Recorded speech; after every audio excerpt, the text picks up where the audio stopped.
আসসালামু আলাইকুম। কথা বলছিলাম অ্যাকশন ভার্ব নিয়ে, অ্যাকশন ভার্বের বেস ফর্ম নিয়ে কথা বলছিলাম। আজকে বলেছিলাম যে আমি বি ভার্বের বেস ফর্ম নিয়ে কথা বলবো। তো আজকে আমার সামনে যে চার্টটি আপনারা দেখতে পাচ্ছেন সেটা হচ্ছে বি ভার্ব। আমরা জানি যে এই বি ভার্বটিকে ভাঙলে এটা থেকে বেরিয়ে আসে am, is, are, was, were, been, being, to be। এই যে পাঁচটি ধরনের ভার্ব বেরিয়ে আসছে বি থেকে, সবগুলি হচ্ছে বি এর পার্ট, বি এর অংশ। এই সবগুলির মূল হচ্ছে B.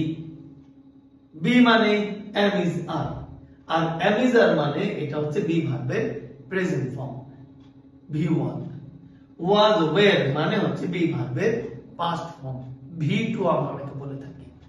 been, B double E N, been, অনেকেই been মানে এটাকে পারফেক্ট টেন্স মনে করে, দিস এন্ড দ্যাট অনেক কিছু মনে করে, কিন্তু আসলে been মানে হচ্ছে বি এর পাস্ট পার্টিসিপল ফর্ম।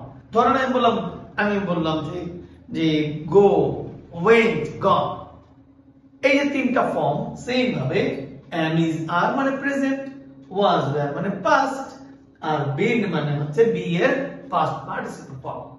দেন বি থেকে হচ্ছে being, বি থেকে হচ্ছে টু বি।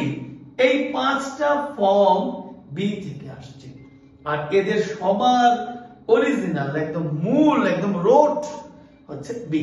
এই কারণে বি হচ্ছে বেস ফর্ম।